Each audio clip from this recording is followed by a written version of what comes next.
Hello, hi everyone. Welcome to my channel, The Slow Learners. In this session, we are going to discuss about SQL, Structured Query Language topic, and we will try to understand the topics which we are going to learn and try to make all the complex topics into very simple terms so that we can write complex queries very easily. So, I wanted to discuss about the roadmap and the topics which we are going to discuss in SQL topic. So SQL is one of the important technology which is integrated in many of other technologies so that we can work on daily basis on the real time data. So initially when we start with SQL, we are going to discuss about the topics like DBMS versus RDBMS.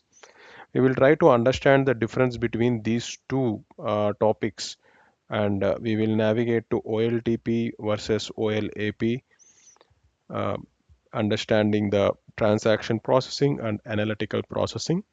Followed by we will discuss about the database, tables, columns, rows, and data types.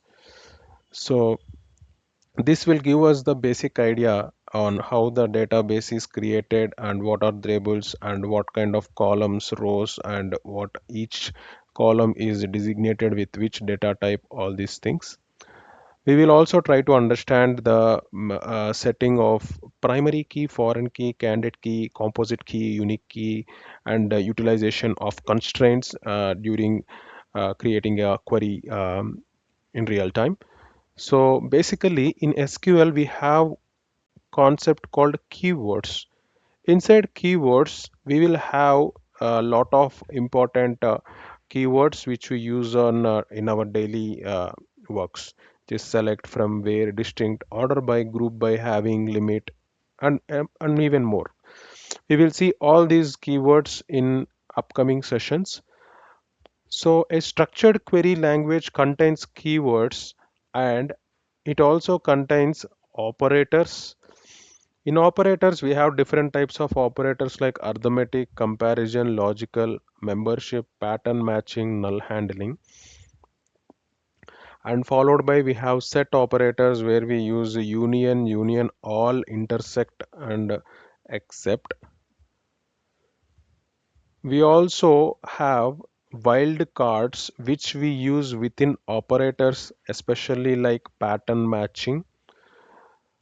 Operators use wildcards in order to match the string which we are using while writing a query. Okay, yes.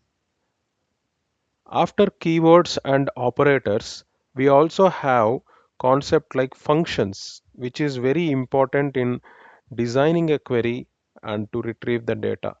We always have some important functions while writing queries or in a real-time interview process as well, which is like string, numeric, date and time, aggregate, conversion, conditional, null, window functions, system functions, JSON functions.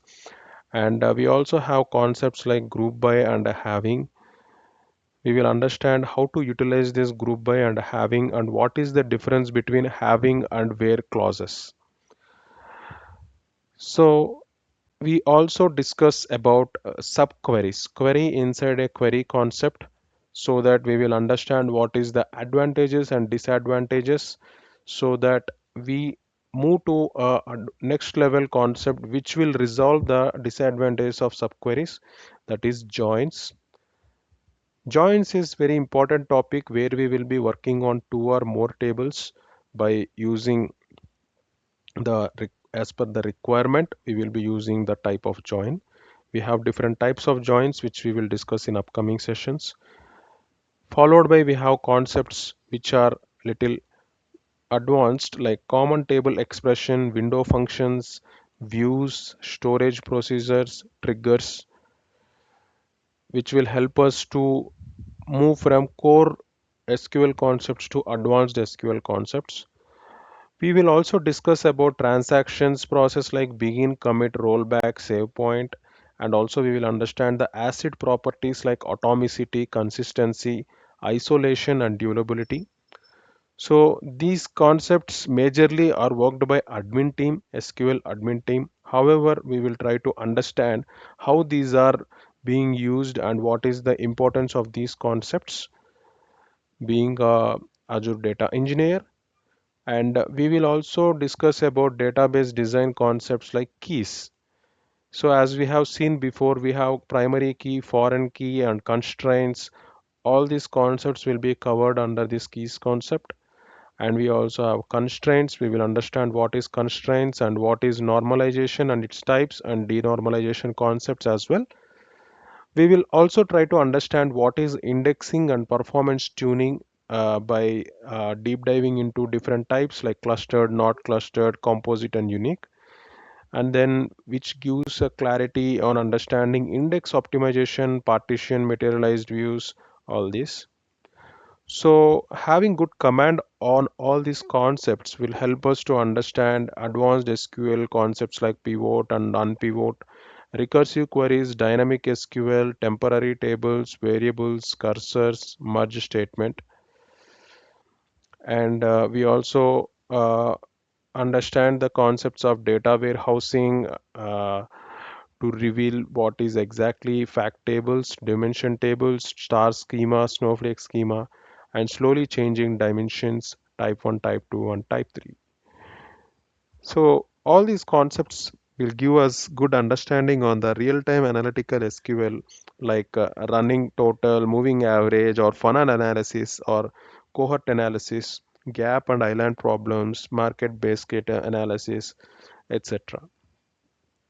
So we will also try to understand like main concepts in real-time projects like query execution plans, parallel processing, partitioning, what is the sharding concept, materialized views, query refactoring, billion row optimization, data lake concepts, ETL pipelines, and change data capture, incremental loading. All these concepts we will be covering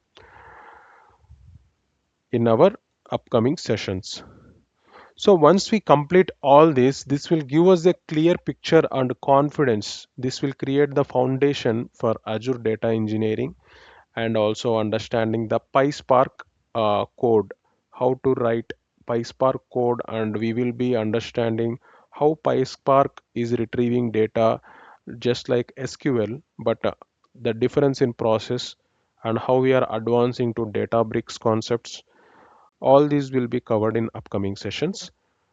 So for today's session, we try to understand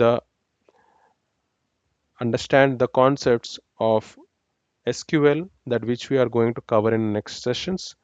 Thank you very much. We will meet in next session so that we will discuss each and every topic of SQL by decoding them and making it into simple terms.